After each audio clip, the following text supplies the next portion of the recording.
விக்னேஸ்வரா போற்றி ஓம் நவக்கர நரலை போற்றி. துலாம் ராசி நேர்களுக்கு வணக்கம். துலாம் ராசி காலப்புருஷ சக்கரத்தின் 7ஆம் இடம். பார்க்கவன் சுக்கராச்சாரியரின் மூலத்திரிகோண ஆட்சி வீடு. சித்திரை 3, 4, சுவாதி 4 பாதங்கள், விசாகம் 1, 2, 3 அடங்கிய ராசி மண்டலம். துலாம் ராசிக்கு ஒரு நல்ல யோகமான காலம் பிறந்திருக்குங்க. உங்கள் ராசிக்கு ராஜயோகாதிபதி சனி பகவான் வக்கர நிலையிலிருந்து முன்னோக்கி பயணிக்கிறாரு. உங்கள் ராசிக்கு 6ஆம் இடத்தை நோக்கி பயணிக்க ஆரம்பிச்சிட்டாரு. நல்ல விதமாக பார்க்கப்படுகிறது. சனி பகவான் 6ஆம் இடத்துக்கு பயிற்சியாகிறது துலாம் ராசிக்கு ஒரு பொற்காலம்தான். சனி பகவான் பொதுவாக கோச்சாரத்தில் சந்தர் நின்ற ராசிக்கு 3, 6, 10, 11 இருந்தால் நல்ல பலன்களை கொடுப்பாரு. இப்போ உங்கள் ராசிக்கு 5ஆம் இடத்துல நேர்கதியில் பயணிக்கிறாரு. இவ்வளோ நாளாக 5ஆம் இடத்துல வக்கரத்தில் இருந்தார். சூரியனால் வக்கரப்படைஞ்சு பின்னோக்கி தங்கியிருந்தார். 26/6/2024 இருந்து 14/11/2024 வரைக்கும். இன்றைக்கி 15/11/2024 ஈவினிங் 5 மணி டயத்தில் அவர் முன்னோக்கி பயணிக்க ஆரம்பிச்சிட்டார். இது நல்ல விதமாக பார்க்கப்படுகிறது. உங்கள் ராசிக்கு 4, 5 கூடியவன் சுகஸ்தானாதிபதி, அதிர்ஷ்டஸ்தானாதிபதி, பஞ்சமஸ்தானாதிபதி. அவர் 6ஆம் இடத்தை நோக்கி பயணிக்கிறது அருமையான அமைப்பாக பார்க்கப்படுகிறது. பொதுவாக துலாம் ராசிக்கு ரொம்ப நல்ல செய்கிற கிரகம் சனி பகவான் தான். அதுக்கடுத்து தான் சுக்கிரன், அதுக்கடுத்து தான் புதன். ஆர்டர்படி பார்த்தோம்னா சனி பகவான், புதன், சுக்கிரன் இப்படி தான் கிரகங்கள் நல்ல பலன்களை செய்யும்.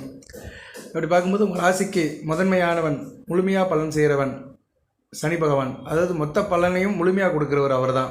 குறைவின்றி கொடுக்குறவர், அள்ளி கொடுக்குறவர், கிள்ளி கொடுக்க மாட்டார், அள்ளி கொடுப்பார், வாரி வழங்குவார் பலனை.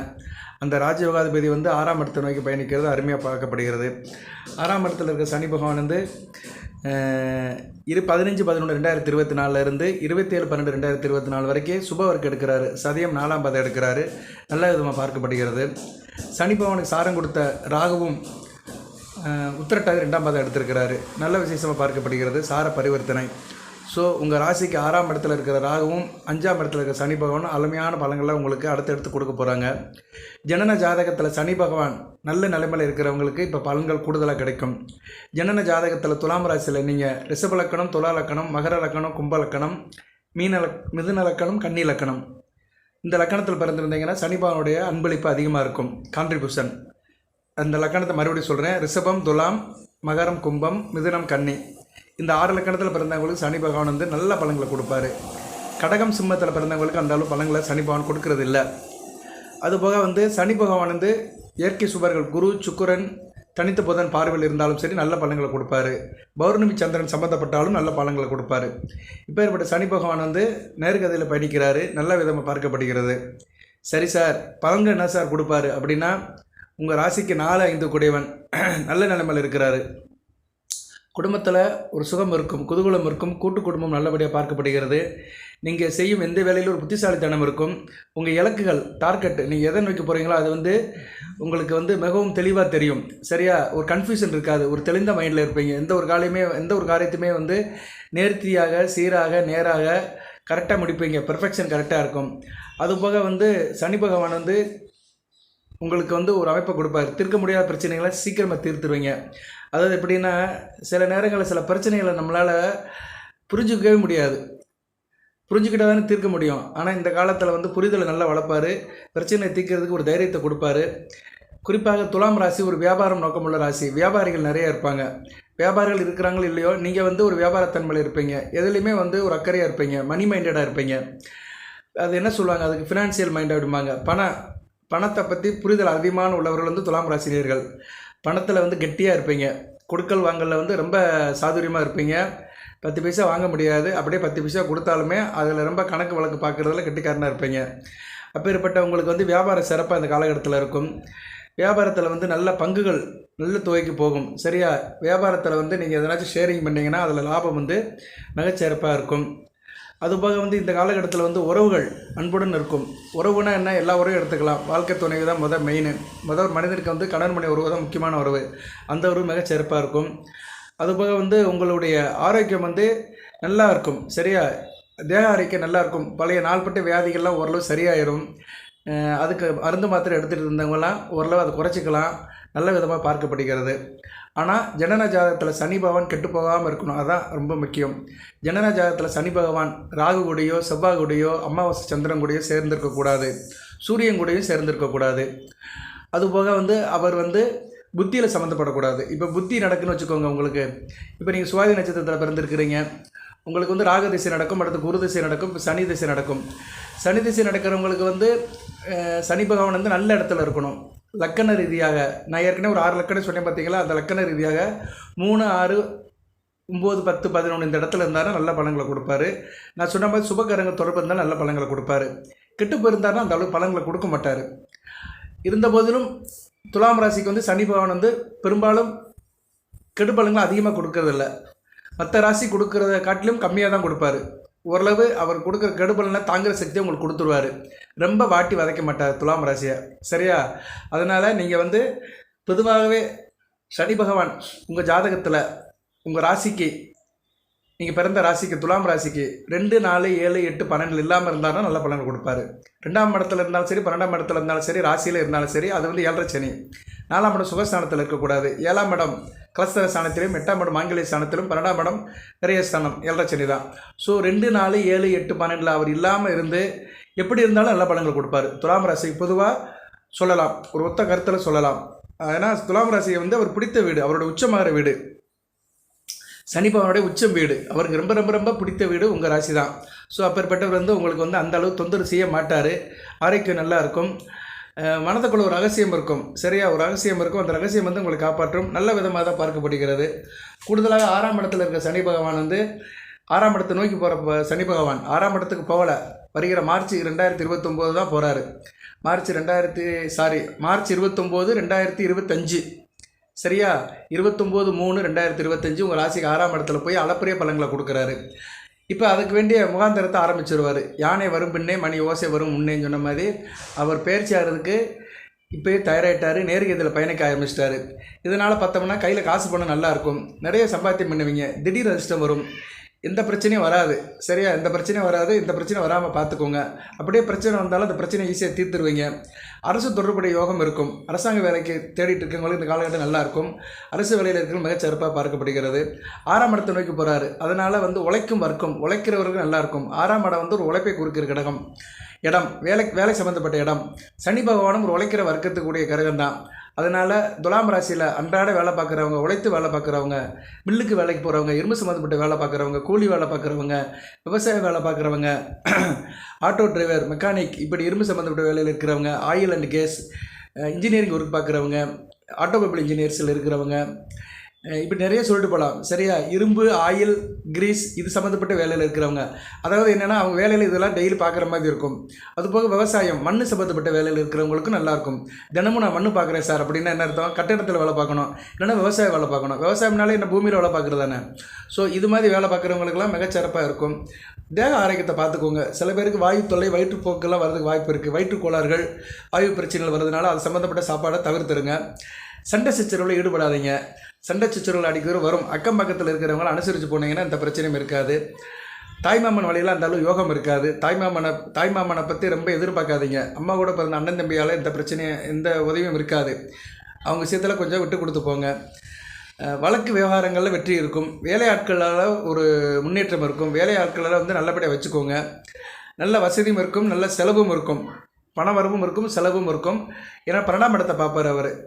அடுத்து போகும்போது அவர் வந்து 12ஆம் இடம் சம்மந்தப்பட்டு இருக்கிறதுனால செலவுகளையும் கொடுப்பார். அதனால் விரைய செலவு இருக்க தான் செய்யும். இவ்வளோ நாள் பட்ட சில கஷ்டங்கள்லாம் உங்களுக்கு தீர்ந்து போயிடும், சரியா? உத்தியோகத்தில் நீங்கள் சில கஷ்டங்கள் பட்டுட்டு இருந்தீங்க. உத்தியோகத்துக்கு போகிறவங்களாம் சில பிரச்சனையில் ஈடுபட்டு இருந்தீங்க. அந்த பிரச்சனைலாம் சரியாகி உத்தியோகத்தில் மலமலன்னு எல்லா காரியங்களும் நடக்கும். அதுபோக வந்து தொழில் பண்ணுறவங்களுக்கு சில முனக்கடி இருந்தது. சில என்ன சொல்லுவாங்க, அதை தடைகள் இருந்துச்சு. தொழில் பண்ணுறவங்களுக்கு சில தடைகள், இடையூறுகள் இருந்தது. அதெல்லாம் சரியாகி அந்த இடைஞ்சல்கள், இடையூறுகள், தடைகள் எல்லாமே சரியாகி நேராகி நல்லபடியாக போகும். தொழில் பண்ணுறவங்க மிக சிறப்பாக இருக்கும். குறிப்பாக காய்கறி மார்க்கெட் தொழில் வேலை பார்க்குறவங்க, உணவுப் பொருள் சம்மந்தப்பட்ட வேலையில் இருக்கிறவங்க, நீர்நிலை சம்மந்தப்பட்ட வேலையில் இருக்கிறவங்க, ஃபிஷ் வேலை பார்க்குறவங்க, கடலோரம் உள்ள இடங்களில் கடைகள் போட்டு இருக்கிறவங்க, இப்படி நிறைய சொல்லிட்டு போகலாம். மனித வாழ்க்கைக்கு அத்தியாவசிய பொருட்கள் சப்படை பண்ணுறவங்க, பால் வியாபாரம் பண்ணுறவங்க, உப்பு வியாபாரம் பண்ணுறவங்க, மீன் பிடித்தல், உப்பு குளித்தல், முத்து குளித்தல், உப்பள வேலைகள், இப்படி நிறைய சொல்லலாம். இதெல்லாம் கடலோரம் உள்ள வேலைகள் தான். இந்த சம்மந்தப்பட்ட வேலையில் இருக்கிறவங்களுக்குலாம் இனிமேல் நல்ல ஒரு யோகம் இருக்கும். சரியா நேர்களே? அதே மாதிரி மார்க்கெட்டில் வெள்ளை மண்டி, காய்கறி மண்டி வச்சுருக்கிறவங்க, வெங்காய மண்டி வச்சுருக்கிறவங்க, இப்படி பெரிய லெவல் வேலை பார்க்குறவங்களுக்கும் தொழில் பண்ணுறவங்களுக்கும் மிகச்சிறப்பாகவே இந்த சனி பகவான் நல்ல ஒரு யோகத்தை கொடுப்பாரு. அதுபோக நீங்கள் ஆள் கொஞ்சம் நல்லா இருந்தீங்க, கொஞ்சம் சோர்வாக அசதியாக இருந்தீங்க. ஜூன் 26ஆம் தேதியிலேருந்தே அந்த நிலைமை இருந்தது. அந்த நிலைமை இன்றோடு முடிஞ்சிருச்சு. இன்று முதல் ஆள் சுறுசுறுப்பாக இருப்பீங்க, தேனி மாதிரி இருப்பீங்க, எந்நேரம் ரெக்க கட்டி பழப்பீங்க. அதான் ஒரு முக்கியமான விஷயம். ஒரு மனிதனுக்கு சுறுசுறுப்பு இருக்கணும். சுறுசுறுப்பு இருந்தாலே எல்லா காரியமும் சாதகமாக இருக்கும். சோம்பலை தவிர்த்துருவீங்க. சேவல் மாதிரி படாபட்டாக இருப்பீங்க. காலையில் சேவலை தான் கூவி எழுப்பும். அது மாதிரி நீங்கள் காலையிலேயே ஆரம்பிச்சிருவீங்க, உங்கள் கடமையில் ஆரம்பிச்சிருவீங்க, மலன்னு முடிப்பீங்க. சோம்பலே இருக்காது, அசர மாட்டீங்க, அயராமல் உழைப்பீங்க. சரியா? ஏன்னா உழைக்கும் வர்க்கத்துக்கு சனி பகவான் நல்ல ஒரு ஊதியத்தை ஊக்கத்தை கொடுப்பாரு. நல்லா இருக்குங்க. துலாம் ராசிக்கு இது முக்கியமான வீடியோவை பார்க்கப்படுகிறது. ஏன்னா மற்ற கிரகங்கள் கொடுக்குற பலன்கள்லாம் மெதுவாக தான் கிடைக்கும். அதாவது எப்படின்னா கொஞ்சம் கொஞ்சமாக தான் கொடுக்கும். சனி பகவான் மாசாக கொடுப்பாரு. அவர் கொடுக்குறத யாராலும் எடுக்கவே முடியாது. ஆனால் மற்றவங்க கொடுக்குறத அவர் தடுப்பார். அவருடைய நிபந்தனைக்கு உட்பட்டு தான் அந்த பலன்கள் கிடைக்கும். ஆனால் சனி பகவான் கொடுக்குறத யாராலும் தடுக்க முடியாது. சனி கொடுப்பது எவர் தடுப்பது? அது மாதிரி அவர் கொடுக்க ஆரம்பிச்சிட்டார். துலாம் ராசிக்கு மிகச்சிறப்பாக நல்லாயிருக்கும். கடந்த ஒரு 5 வருடமாக கஷ்டப்பட்டு தான் இருந்தீங்க. அர்த்தம சனி, பஞ்சம சனியில் கஷ்டப்பட்டு இருந்தீங்க. இனிமேல் அந்த கஷ்டமெல்லாம் தீர்ந்து 6ஆம் இடம் ரணருண ரோகஸ்தானத்துக்கு சனி பகவான் போகிறது அருமையாக பார்க்கப்படுகிறது. தேக ஆரோக்கியம் இருக்கும். நாள்பட்ட வியாதியில் இருக்கிறவங்களாம் நல்ல நிலைமைக்கு திரும்பிடுவீங்க. நல்ல விதமாக பார்க்கப்படுகிறது. சிறப்பாக இருக்கிறது. இந்த நட்சத்திரம் சித்திரை, சுவாதி, இந்த நட்சத்திரத்தில் பிறந்தவங்களுக்கு சனி மகாதசி நடக்கும். விசாக நட்சத்திரத்தில் பிறந்தவங்களுக்கும் கொஞ்சம் வயசில் இருக்கிறவங்களும் சனி மகாதசி நடக்கும். சனி மகாதசி நடக்கிறவங்க சனிக்கிழமை தோறும் ஆஞ்சநேயர் வழிபாடு பண்ணுங்கள். காக்காவுக்கு சாப்பாடு வைங்க. பிறருக்கு உதவி பண்ணுங்கள். வீட்டில் இருக்க முதியவர்கள்கிட்ட ஆசீர்வாதம் வாங்குங்க. அன்னதானம் பண்ணுங்க. ஏழை எளியவர்களுக்கு உதவி பண்ணுங்கள். குடை வாங்கி கொடுங்க. கருப்பு கலர் குடை வாங்கி கொடுங்க. போர்வை வாங்கி கொடுங்க. அப்புறம் கருப்பு கலர் கம்பளி போர்வை வாங்கி கொடுங்க. கருப்பு கலர் நாய்களுக்கு பிஸ்கட் போடுங்க. இப்படி சின்ன சின்ன வேலைகளை பாருங்கள். அரச மரத்தடையில் இருக்கிற எறும்பு புத்துகளுக்கு தூள் சக்கரை, பச்சரிசி மாவு, எள்ளு கலந்த பண்டத்தை போடுங்க. இப்படி தன்னால் முடிஞ்ச சின்ன சின்ன காரியத்தை செய்யலாம். நீங்கள் செவ்வாய்க்கிழமை செய்யலாம், சனிக்கிழமை செய்யலாம், இல்லைனா தேய்பிரை இது அஷ்டமணிக்கு செய்யலாம். ஏன்னா தேய்பிரை அஷ்டமி ஏன் சொல்கிறேன்னா, அன்றைக்கி காலபைரவருக்கு உகந்த நாள். காலபைரவர் தான் சனி பகவானுடைய முக்கியமான தெய்வமாக கருதப்படுகிறார். ஏன்னா காலபைரவரை வழிபட்டோம்னா சனி பகவானுடைய தாக்கம் வெகுவாக குறையும். துலாம் ராசியில் ஜனன ஜாதகத்தில் சனி பகவான் கெட்டுப்போனவர்கள் காலபைரவர் வழிபாடு செய்கிறது ரொம்ப நல்லது. மாதந்தோறும் வருகிற தேய்பிரை அஷ்டமி அன்னைக்கு காலபைரவர் வழிபாடு பண்ணுங்கள். அதுபோக கருங்குவளை மலர்கள், சங்குப்பூக்கள், ஊதா நிற சங்குப்பூக்களை சனி பகவானுக்கு படைக்கலாம். அவருக்கு நீங்கள் சாத்தலாம், மாலையாக போடலாம். இல்லைனா வீட்டிலேயே பெருமாள் படத்துக்கு நீங்கள் சங்கு பாலர்களை போட்டு பெருமாளை கும்பிடலாம். ஆஞ்சநேயரை நிறைய பேர் வீட்டில் கும்பிட மாட்டாங்க. அதனால் பெருமாளை கும்பிடலாம். ஏன்னா பெருமாளும் சனி பகவானுக்கு உகந்த கிரகம்தான். பொதுவாக சனி பகவானுக்கு உகந்த தெய்வங்கள் ஆஞ்சநேயர், 18ஆம் பட கருப்பசாமி, ஐயப்பன், ஐயனார், இந்த 4 தெய்வங்களை கும்பிடலாம். இந்த 4 தெய்வங்களுமே வழிபாட்டில் தான் கும்பிட முடியும். கோயிலில் போய் தான் கும்பிட முடியும். வீட்டில் ஃபோட்டோ வச்சு பூஜை அறையில் வச்சு கும்பிட்றதுக்கு மேக்ஸிமம் யாரும் இது பண்ண மாட்டாங்க. ஏன்னா வீட்டில் இது இல்லை. இப்போ ஐயப்பன் படம்லாம் வச்சு கும்பிடோம்னா ரொம்ப சுத்தபத்தமாக இருக்கணும். சரியா நேரில் அதுக்காக தான் இந்த கார்த்திகை மாதம் விரதம் இருந்து போகிறாங்க. அது ஒரு பக்கம் இருக்கட்டும். இருந்தாலும் வீட்டில் நீங்கள் பெருமாள் படத்தை கும்பிடலாம். நின்று நிலையில் இருக்கிற பெருமாள் படத்தை வாங்கி நீங்கள் கும்பிடலாம். சரியா? சங்கு சக்கரத்தோடு அவர் நிற்பார். நின்று நிலையில் நிற்கிற பெருமாள் படத்துக்கு சங்கு பூக்கரில் வச்சு சங்கு பூக்களால் நீங்கள் அர்ச்சனை பண்ணலாம். அந்த பூவை சுட்டி நீங்கள் அவருக்கு நாமத்தை சொல்லலாம். ஸோ சனி பகவானுக்கு உகந்த தெய்வ வழிபாடு பெருமாள் வழிபாடு தான். உலகளந்த பெருமாள் லட்சுமி நாராயண வழிபாடு சனிக்கிழமை செய்யணும். சனிக்கிழமை இரவு 8 to 9 சனி உரையில் வீட்டில் பெருமாள் நாமத்தை சொன்னாலே உங்களுக்கு சனி பகவானுடைய தாக்கம் வெகுவாக குறையும். பக்கத்தில் கோயில் இருந்தால் போகலாம். நான் ஒரு 4 கோயில் சொல்லியிருக்கிறேன். ஆஞ்சநேயர் கோயில், 18ஆம் பட கருப்பசாமி, ஐயனார், ஐயப்பன், இந்த தெய்வங்களை வழிபட்டாலும் சனி பகவானுடைய தாக்கம் வெகுவாக குறையும். நல்லதொரு அமைப்பு நடக்கும். குறிப்பாக சனி மகாதசி நடக்கிறவங்க அந்த வழிபாடை செய்யுங்க. சரியான நேயர்களே, நிறைய இருக்குது. நான் அடுத்தடுத்து வருகின்ற வீடியோவில் சொல்கிறேன். பாருங்கள். நம்ம சேனலை சப்ஸ்கிரைப் பண்ணாங்க சப்ஸ்கிரைப் பண்ணுங்கள். பெல் பட்டன் ஆன் பண்ணுங்கள். நோட்டிஃபிகேஷன் வர எல்லா வீடியோவும் பாருங்கள். ஜனன ஜாதகம் செக் பண்ணுறேன், அணுகுங்க. வாட்ஸ்அப் நம்பர் இதில் என்க்ளோஸ் பண்ணியிருக்கிறேன். அந்த நம்பருக்கு நீங்கள் வாய்ஸ் மெசேஜோ டெக்ஸ்ட் மெசேஜோ கொடுக்கலாம். நல்லபடியாக பார்த்து கொடுப்போம். ஏன்னா ஜனன ஜாதகத்தில் தான் சனி பகவானுடைய ஆதிக்கம் எப்படி இருக்குது, உங்கள் ஜாதகத்துக்கு எப்படி ரிலேட்டடாக இருக்கிறாரு அவர் இந்த 19 வருடம் சனி மகாதசையில் உங்களுக்கு என்ன பலன்களை கொடுப்பாரு அதை தெரிஞ்சுக்கலாம். குறிப்பாக சித்திரை நட்சத்திரம் சுவாதி நட்சத்திரத்தில் பிறந்தவங்களுக்கு ஒரு மத்தியம வயதில் வரும். சரியா? இப்போ நீங்கள் வந்து சித்திரை நட்சத்திரத்தில் பிறந்திருக்கீங்கன்னா செவ்வாய் திசை ஒரு 3 வருஷம் இருக்கும். அதுக்கடுத்து ராகு திசை ஒரு 18, 21, குரு திசை ஒரு 16, 37, அங்கிட்ட ஒரு 19, 37 to 19, 56 வயசு வரைக்கும் உங்களுக்கு வந்து சனி மகாதசை நடக்கும்.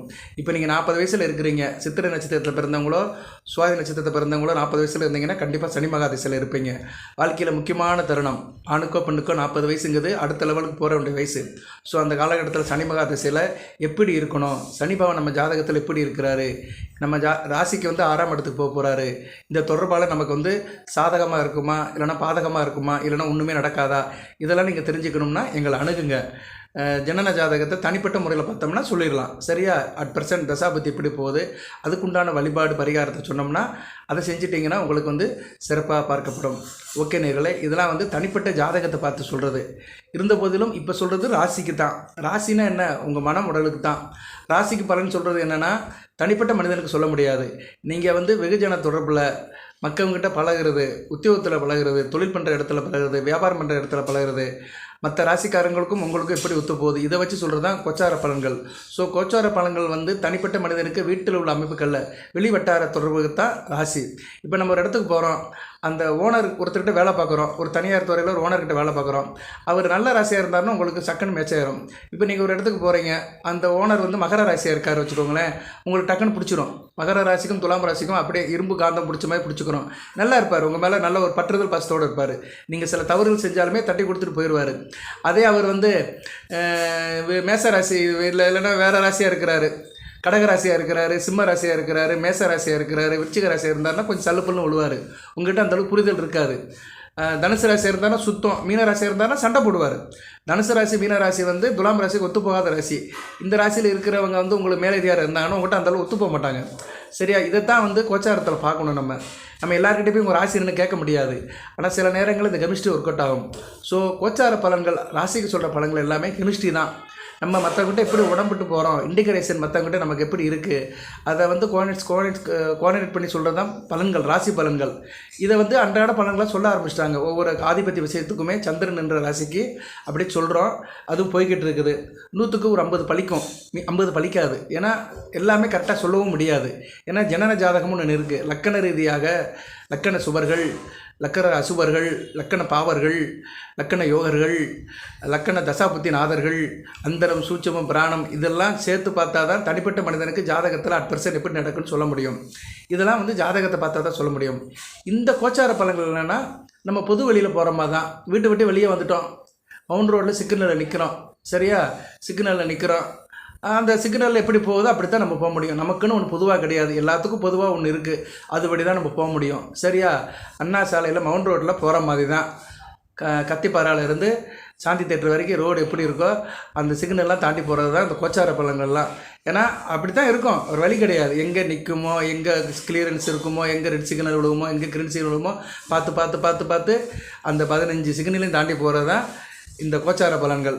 சரியா? தனிப்பட்ட முறையில் காருக்குள்ளே நீங்கள் எப்படி உட்காந்துருக்கீங்கன்னு சொல்கிறது உங்கள் ஜாதக பலன். ரைட்டு? ரொம்ப விளக்கம் கொடுத்தோம்னா கன்ஃபியூஸ் ஆகிரும். நான் அடுத்தடுத்து வருகின்ற வீடியோவில் உங்களுக்கு அடுத்தடுத்து பலன்களை சொல்கிறேன். முடிந்த அளவு கொஞ்சம் ஷார்ட்லைஸ் பண்ணி ஸ்க்ரூட்டனைஸ் பண்ணி தான் சொல்லுவேன். சரியா நேயர்களே? தொடர்ந்து பாருங்கள். எது சந்தேகம் இருந்தால் கமெண்ட் பாக்ஸில் கேளுங்க. ஜனன ஜாதகம் பார்க்குறவங்க அணுகுங்க.